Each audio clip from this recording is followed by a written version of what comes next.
அது முறையாகலோ கேளு.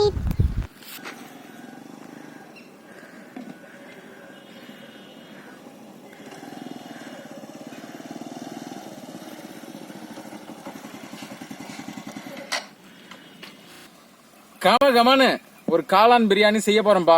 இந்த இயற்கையில பசுமையில வயல் வரப்போட இணைந்து சுவையா செம்மையா ருசியா காளான் பிரியாணி செய்ய போறோம்பா. முறையா சமைக்கிறோம், செம்மையா ருசிக்கிறோம்.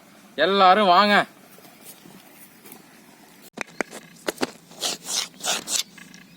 ஷார்ப்பா இருக்க கத்தி காளான கழுவிடணும்.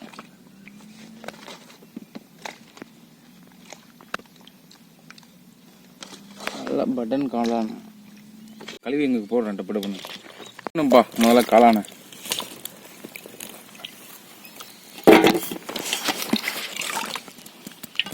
கலை கேமரா தெரியல.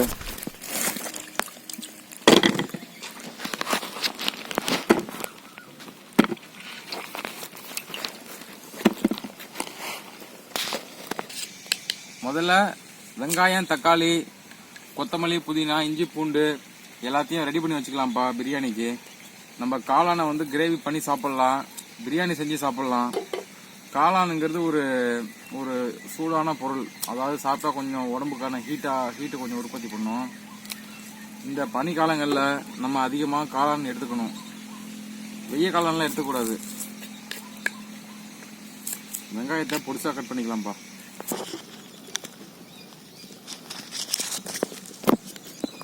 எல்லாரும் சேனலை வந்து முழுமையா வீடியோவை பாருங்க.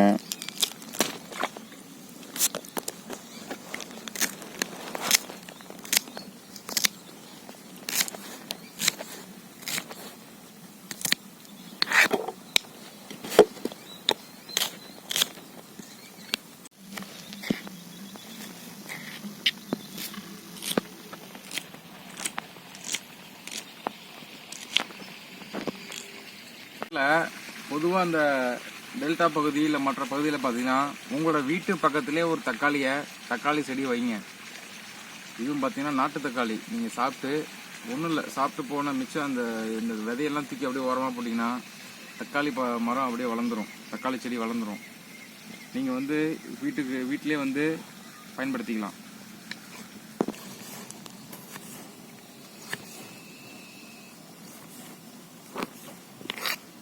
பார்த்தீங்கன்னா நிறைய விதை இருக்குது, குட்டி குட்டியாக நிறைய விதைகள் இருக்குது பாருங்கள். சும்மா 2 விதை போட்டிங்கன்னா உங்களுக்கு ஒரு செடியாக வளர்ந்துடும்.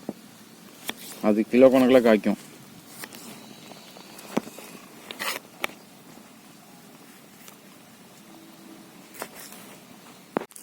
காளானை பார்த்தீங்கன்னாப்பா, இந்த பட்டன் காளான் இருக்குல்ல, இதில் அடியில் ஒரு ஸ்டாண்ட் இருக்கும், ஒரு தூண் போல் ஒன்று இருக்கும், கொடை போல். இது கீழே உள்ள கொஞ்சம் லைட்டாக இது தூக்கி போடோம்னா இது திரும்ப நம்ம பிரியாணிக்கு பயன்படுத்திக்கலாம். இது மேலே பார்த்தீங்கன்னா கொஞ்சம் மண்ணுக்குன்னு சின்ன சின்ன தூசி போல இருக்கும். கலையை அடுப்பு செட் பண்ணு, அடுப்பை கரெக்டாக வைப்பா இருக்கும். நம்ம மேலே உள்ள தோல், இந்த காளானில் உள்ள தோலை வந்து நகத்தை வச்சு அப்படியே பொறுமையாக அதை பாருங்க எடுத்துடணும். இதை எடுத்தீங்கன்னா உங்களுக்கு நல்லா இன்னும் கொஞ்சம் சுவை அதிகமாக இருக்கும்.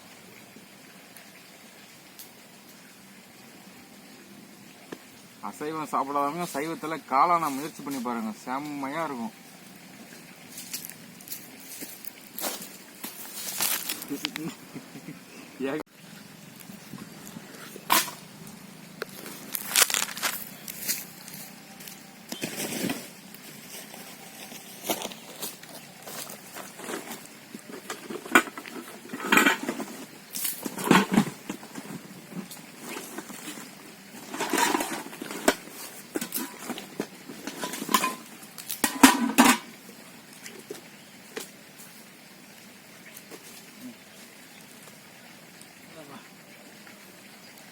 தண்ணி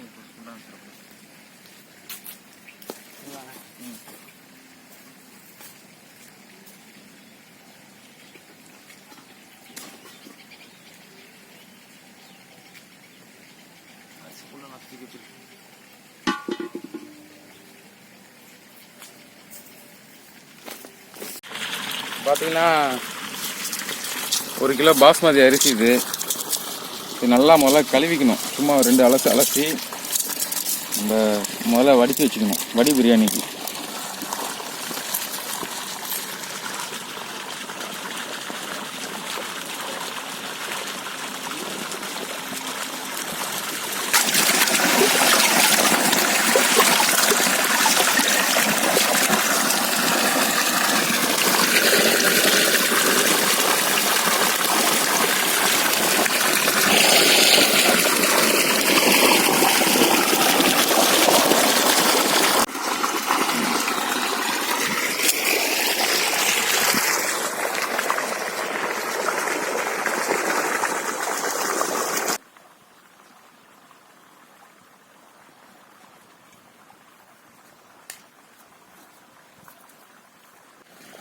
முதல்ல பார்த்தீங்கன்னா அடுப்பை பற்ற வச்சு தண்ணியில் வந்து பாஸ்மதி அரிசியை போட்டாச்சு.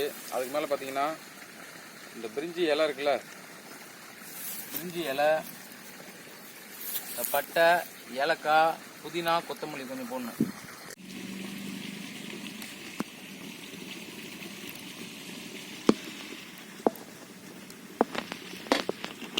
இதில் பட்டை, கிராம்பு, ஏலக்காய், கொஞ்சம் கொத்தமல்லி, புதினா போட்டிருக்கோம்ப்பா. பாஸ்மதி அரிசி நல்லா அந்த வாசனை கொடுக்கறதுக்காக. அடுப்பு நல்லா எரியுது.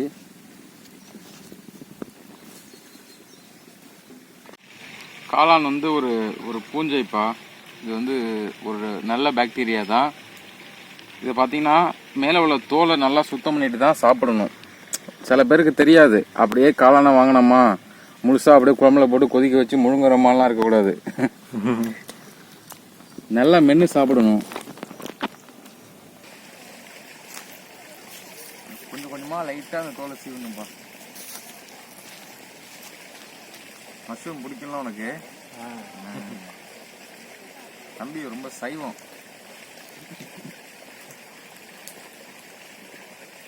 கேமரா ஆங்கிள் பயங்கரமாக என்ன எடுப்பாப்புல.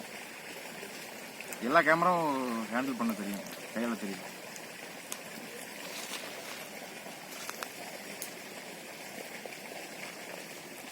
நமக்கு இன்னும் கொஞ்சம் அடுத்தடுத்து நம்ம காணொலியில் இன்னும் பசுமையை ஏற்றுறோம் பாருங்க. அப்படியே எவ்வளோ நேச்சரை காமிக்கிறோம். இன்னும் ஒரு கொஞ்ச நாள் மழை சீசன் ஆரம்பிச்சிச்சு. வீடியோ கொஞ்சம் இப்போ வரப்பெல்லாம் பார்த்தீங்கன்னா இன்னும் கொஞ்சம் ஈரமாக தான் இருக்குது. ஏறுறப்பே டக்குன்னு வலிக்கி விடுது. நிறையா டைம் கீழே விழுந்துருக்கும். அது கொஞ்சம் கொஞ்சம் அடுத்த ஜனவரி மந்த்லேருந்து உங்களுக்கு நார்மல் ஆகிடும்.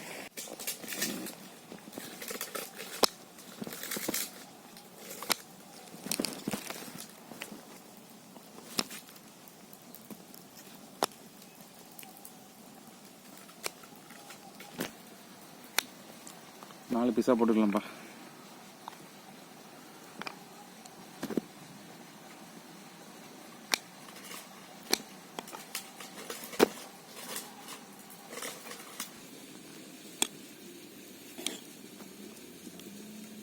%90 வேக வச்சிடணும்.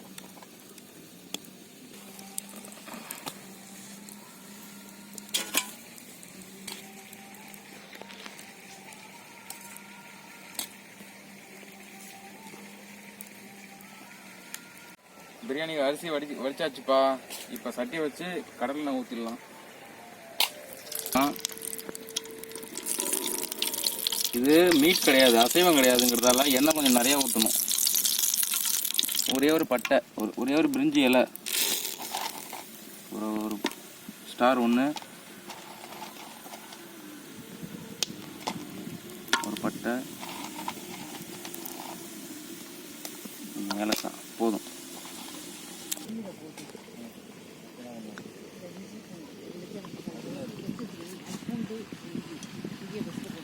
போட்டுடலாம்.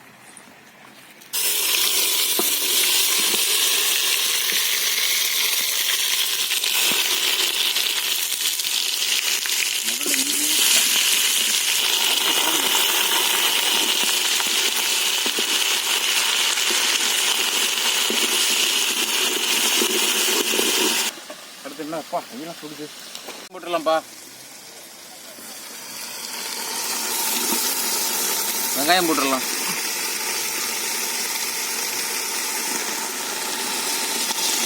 ஒரு 4 வெங்காயம். 1 கிலோ பிரியாணிக்கு 400 கிராம். ஒரு 400 கிராம் வெங்காயம்ப்பா.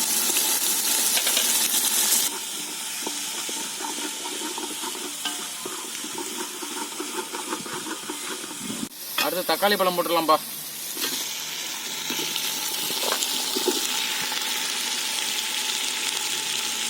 புதினா, கொத்தமல்லிப்பா.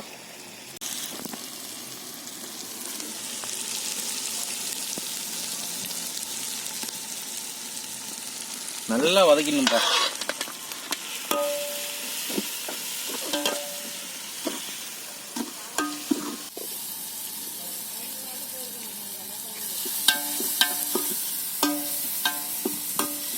காஷ்மீரி சில்லி பவுடர்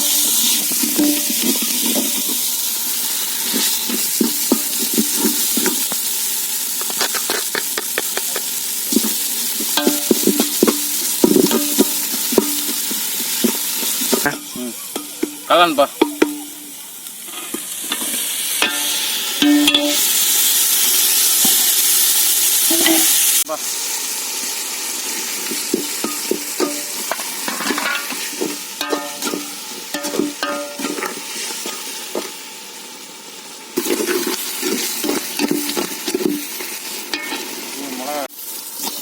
இதில் பார்த்தீங்கன்னாப்பா மல்லித்தூள் போடணும்ப்பா இந்த ஃப்ளேவர் வரதுக்காக.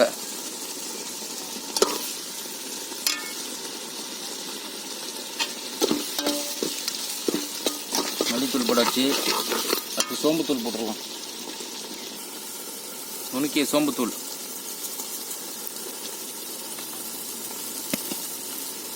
அடுத்து பார்த்தீங்கன்னா நுணுக்கிய மிளகுத்தூள். ஒரு 5 நிமிஷம் மூடி போட்டு மூடிடலாம்ப்பா. சின்ன எலுமிச்சம்பழம் கொஞ்சமாக சுவைக்காக போட்டுட்டு புளிப்பு.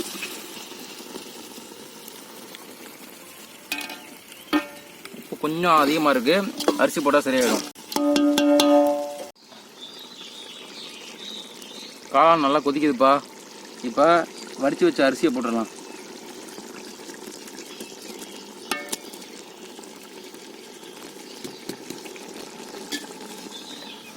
போட்டு தம் பண்ணிடலாம். 3/4 பதத்தில் இருக்குது.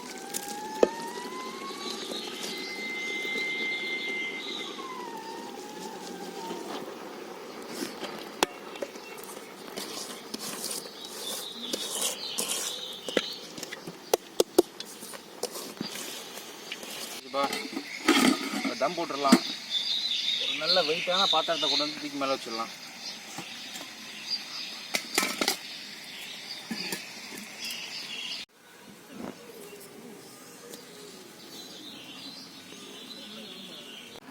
பிரியாணி ரெடி ஆயிடுச்சுப்பா, சாப்பிட்றலாம். ஐயோ அருமையான மனமாக இருக்கு. பாஸ்மதி அரிசிக்கும் காளானுக்கும் அடடடே.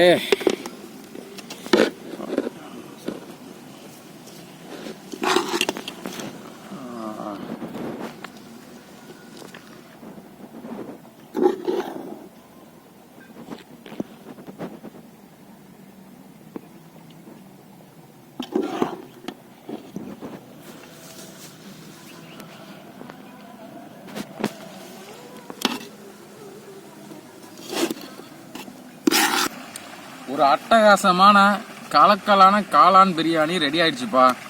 அந்த பாஸ்மதியோட அரிசியோட வாசனை அதை பார்த்தீங்கன்னா குச்சி குச்சியாக நீட்டாக எவ்வளோ பாருங்கள், அருமையாக இருக்குது.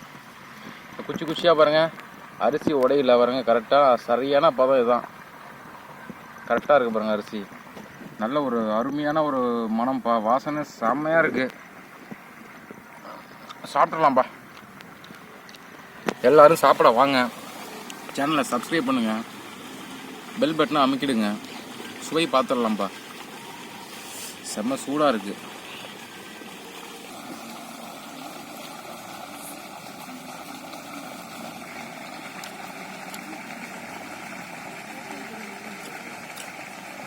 பிரமாதமாக இருக்குது.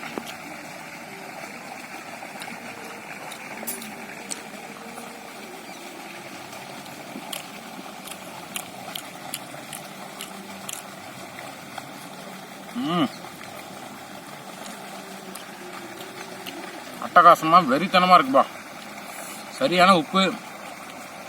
பார்த்தீங்கன்னா காளான் எப்போதும் வந்து வெள்ளையாக இருக்கும்.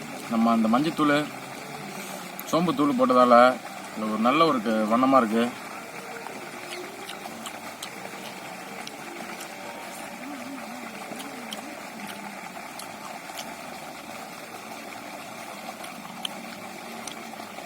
அட்டகாசமாக இருக்குது.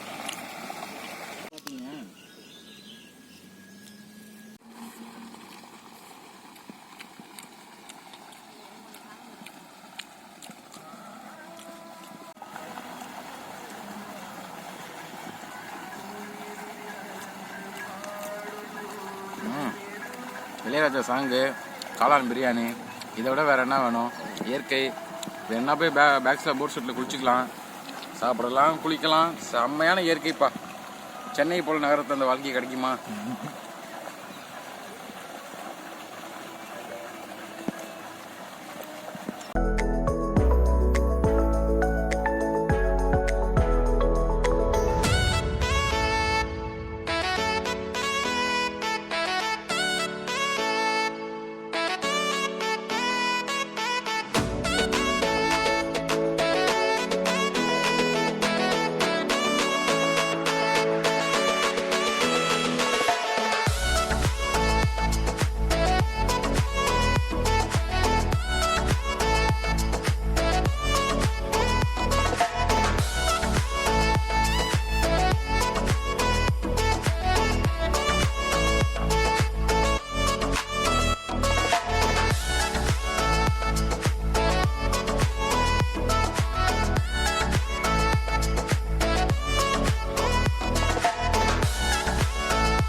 ஆட்டு ரத்தம் இருக்குல்ல, பொரியல் இருக்கு. அவ்வளோ